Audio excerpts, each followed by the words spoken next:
जोहार मेरे प्यारे साथियों। मैं अपना यह वीडियो एक संदेश के तौर पर अपने झारखंड के मुख्यमंत्री माननीय हेमंत सोरेन जी के नाम यह वीडियो रिकॉर्ड कर रहा हूँ। और मैं आप सभी साथियों से यह अपील करना चाहता हूँ कि हम सभी छात्रों जो भी विभिन्न झारखंड के प्रतियोगी छात्र हैं, जिनके साथ बहुत सारी समस्याएं हैं, उन समस्याओं को अगर हमारे मुख्यमंत्री माननीय हेमंत सोरेन जी के पास यह संदेश पहुंच रहा हो तो इस पे अमल करेंगे और जल्द से जल्द इस पे विचार करने कीजिए, ताकि हम सभी साथियों की समस्याएं दूर हों। और मैं अपने वीडियो के माध्यम से यह बताना चाहता हूं कि हम सभी जितने भी झारखंड के प्रतियोगी छात्र हैं, एक बहुत बड़े अरमान और बहुत बड़े सपनों के साथ तैयारी को स्टार्ट करते हैं। और बहुत से अपने आप सभी लोग जानते हैं कि झारखंड में बहुत से लोग कितने पिछड़े गांव दूर दराज इलाकों में रहते हैं, फिर भी अपनी सारी समस्याओं को त्याग कर, अपनी सारी सुख सुविधाओं को त्याग कर एक बड़े शहरों की ओर अपनी तैयारी को लेकर निकलते हैं। जैसे आप सोच सकते हैं, दिल्ली जैसे बड़े शहर, रांची, पटना, प्रयागराज और जयपुर जैसे शहरों में जाकर लोग तैयारी करते हैं और अपनी सारी घर की सुख सुविधाएं और घर के लोगों की सुख सुविधाएं को छोड़कर उनके घर वाले अपनी सुख सुविधाओं को त्याग कर उनके लिए पैसा भेजते हैं कि वो तैयारी करके अपने सपनों को पूरा करेंगे। लेकिन होता क्या है, मैं एक अपना यह संदेश इस तरीके से बताना चाहता हूँ कि आप सभी लोग खुद अंदाज़ा लगाएंगे कि हम किस प्रतियोगिता परीक्षा की बात कर रहे हैं। तो वो समय आता है सन 2021 का।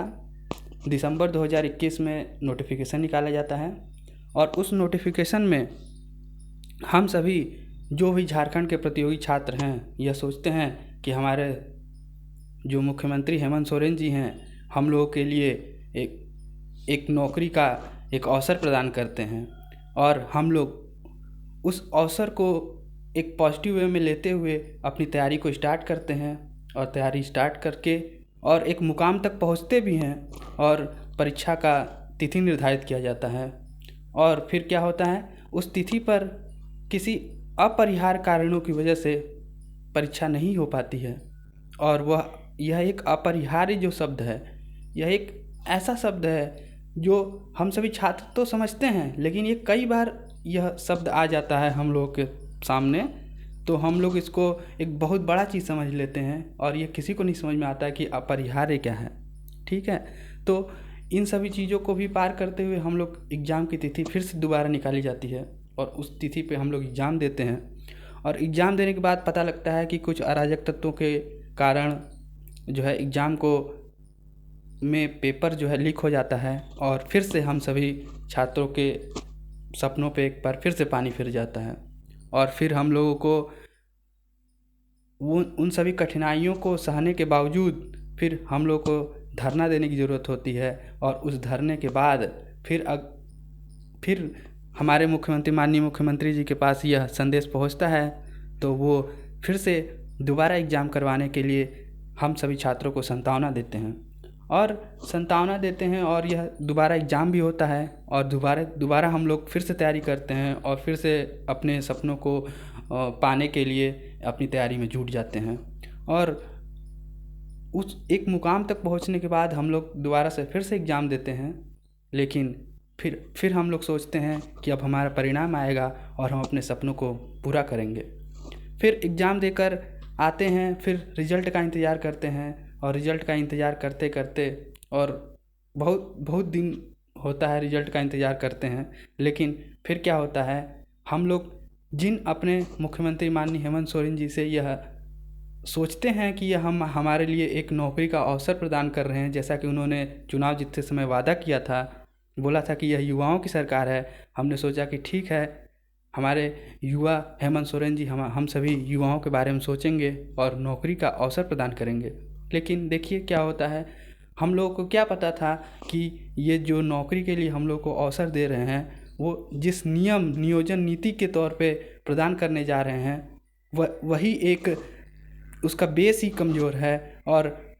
ठीक है, हम लोग मानते हैं कि हमारे जो संरक्षक या फिर जो हमारे बारे में सोच रहे हैं, नौकरी देने के लिए सोच रहे हैं, हम लोग को पता है नियम के बारे में, लेकिन फिर भी सोचते हैं कि अगर जो नौकरी के बारे में सोच रहे हैं, नोटिफिकेशन दे रहे हैं, हम लोग को एग्ज़ाम ले रहे हैं और हम लोग एग्ज़ाम भी दे रहे हैं और परिणाम आने को है, तो उन्होंने कुछ न कुछ इसके बारे में सोचा ही होगा। लेकिन हम लोग को क्या पता कि यह जो नियम है वह बहुत ही कमज़ोर है और माननीय उच्च न्यायालय द्वारा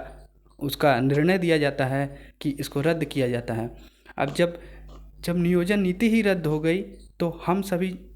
के जो परिणाम है उस पर क्या फ़र्क होगा, क्या फ़र्क पड़ेगा और हम लोग का परिणाम आएगा कि नहीं आएगा, अभी भी हम लोग दुविधा में हैं। तो हम सभी छात्र क्या करें? हमारे सामने कई सारे कठिनाइयाँ हैं, कई सारे दुख दर्द हैं और उन सभी चीज़ों को पार करते हुए फिर भी हम लोग सोचते हैं कि चलो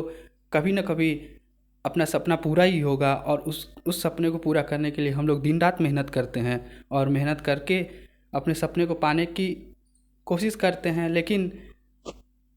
नियम ही ऐसा बनाया जाता है कि अंततः हम लोगों को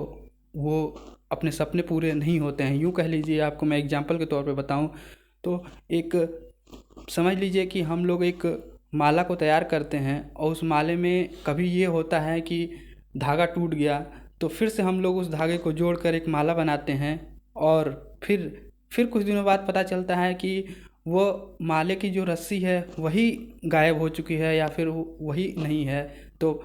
अब उस माले को तो फिर से बनाया नहीं जा सकता। तो समझ लीजिए उसी तरीके की स्थिति अभी हम लोगों के सामने है। और हम जिस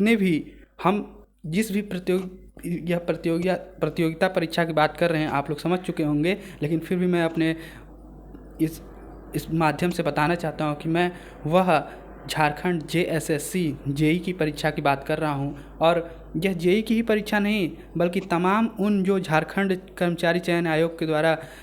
परीक्षाएं ली जा रही हैं इस नियोजन नीति के आधार पर, सभी प्रभावित हैं। और सभी छात्र जो भी इन प्रतियोगिता परीक्षाओं को दे रहे हैं उनके साथ भी यही सेम समस्या है। और कितनी दुविधा में है हम लोग कि हम लोग का एग्ज़ाम होता है और यह जो फैसला माननीय उच्च न्यायालय का जो फैसला आता है वह 1 साल के बाद आता है। और 1 साल में जो हम लोग का यह समय बर्बाद हुआ है, यह समय तो यह जो इतना मूल्यवान समय है कि यह कभी लौट कर तो आएगा नहीं समय, लेकिन हम लोग का इतना प्रीसियस समय जो कि बर्बाद हुआ है। एग्ज़ाम देने के बाद रिजल्ट का समय आता है और फिर पता लगता है कि यह नियम ही गलत है। तो हम सभी अपने जितने भी हम एक पर्टिकुलर कोई भी एक पर्टिकुलर ट्रेड से रिलेटेड एग्ज़ाम की बात नहीं कर रहे हैं। क्योंकि हम लोग को सभी जितने भी झारखंड के युवा हैं, प्रतियोगिता परीक्षा के छात्र हैं, सबको एक साथ आना होगा और एक साथ जुड़कर अपनी बात को माननीय मुख्यमंत्री हेमंत सोरेन जी के सामने रखना होगा ताकि उनको इस पे विचार करना पड़े। और ये नहीं कि इसको टाल दिया जाए या फिर इसको बहुत लंबे समय तक खींचा जाए, क्योंकि अब हम लोगों से बर्दाश्त नहीं होता कि इतने लंबे समय तक सारी चीज़ों को खींचा जाए। और इसलिए हम सभी छात्रों को एक यूनाइट होना होगा और इसके बारे में एक बड़ा कदम उठाना होगा कि हमारी बातों को रखा जाए और इसका जल्द से जल्द, जितना जल्द से जल्द हो सके नियोजन नीति में सुधार किया जाए। और जो भी हो उसके आधार पे और जितना भी आपको जो भी उसमें सुधार करना हो उसको जल्द से जल्द सुधार किया जाए और हम लोग की समस्याओं को दूर किया जाए। इतने दिनों से पढ़ाई करके अपनी मेहनत को हम लोग पूरी दिन रात मेहनत करते हैं कि अब हमारा एग्ज़ाम होगा और हम अपने सपने को पूरा करेंगे, लेकिन बाद में क्या परिणाम मिलता है कि यह नियम ही गलत है। तो आप नियम ही ऐसा क्यों बनाते हैं कि यह गलत हो जाता है? आप एक ठोस नियम बनाएं जिसको कहीं चैलेंज ही ना किया जा सके कि यह गलत है या जो भी है। और उस नियम के आधार पे अगर आपको नौकरी ही देना है तो जल्द से जल्द इस नियम में सुधार कीजिए और हम सभी लोगों को नौकरी का अवसर प्रदान कीजिए। हम सभी लोगों का आपसे उम्मीद है और उम्मीद की किरण आपने ही जगाया था और आपने ही चुनावी दौर में आपने वादा किया था कि हम यह युवाओं की सरकार है और युवाओं को हम नौकरी देंगे। और हम लोग उसी वादे के अनुसार हम लोग तो जब यह डेमोक्रेसी की सरकार में जब हम लोग सरकार को चुनकर भेजते हैं तो हम लोग यह उम्मीद लगाते हैं, किसी भी सरकार से डेमोक्रेसी में हम लोग यह उम्मीद लगाते हैं कि हमारी इच्छाओं को पूरा किया जाएगा। और लेकिन अगर उसमें से अगर कोई हमें वादा पूरा कर निभाने के लिए अगर कोई आश्वासन दिया जाता है तो हम लोग और भी उत्साह के साथ उसका इंतज़ार करते हैं कि हाँ, अब तो हमारी इच्छाएं पूरी होंगी, लेकिन इसका कुछ भी परिणाम नहीं निकलता। तो मैं अपने इस वीडियो संदेश के माध्यम से माननीय मुख्यमंत्री हेमंत सोरेन जी से अपना संदेश तो मैं उन्हें पहुंचा ही रहा हूं, लेकिन मैं जितने भी झारखंड के प्रतियोगिता परीक्षा के छात्र हैं, मैं सभी से यह निवेदन करता हूं, विनम्र निवेदन करता हूं कि मेरे प्यारे दोस्तों, सभी लोग अपने मुख्यमंत्री माननीय हेमंत सोरेन जी के नाम एक वीडियो संदेश बनाएं और उनको जहां से जहां हो सके वहां शेयर करें, ताकि उनके पास यह वीडियो संदेश पहुंच सके और हम सभी छात्रों के दर्द को, कष्ट को समझें। क्योंकि हम लोगों ने अपने सपने को संजोने के लिए, अपने सपने को पूरा करने के लिए हम तमाम उन सारी सुख सुविधाओं, उन सभी चीज़ों को त्याग देते हैं कुछ दिनों के लिए, जो हमको इस समय करनी होती है। उन सभी सोचते हैं कि चलो दोस्तों क्या हुआ, कुछ दिन की ही तो बात है, थोड़ा सहन कर लेंगे, उसके बाद अपने सपने को पूरा करेंगे। और यह किसी भी प्रतियोगिता छात्र के लिए वह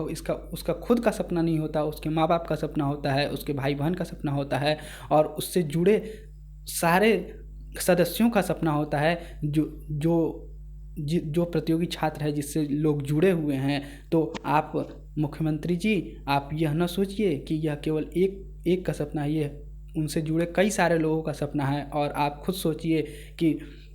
इतने सारे लोगों का सपना टूटता है तो फिर उन लोगों पे क्या बीतती होगी। और मुझे आशा है कि आप संज्ञान में लेंगे और जितना जल्द से जल्द हो सकेगा नियोजन नीति में सुधार करेंगे, और सुधार करने के बाद हम लोगों के सपने को साकार करने की कोशिश करेंगे। तो मैं सभी साथियों से अपील करता हूं कि सभी लोग माननीय मुख्यमंत्री हेमंत सोरेन जी के नाम अपना एक वीडियो संदेश जारी करें और उनसे यह अपील करें कि जितना जल्दी से जल्दी हो सके हम सभी लोगों के समस्याओं का समाधान करें। और मैं अंत में अपने वीडियो को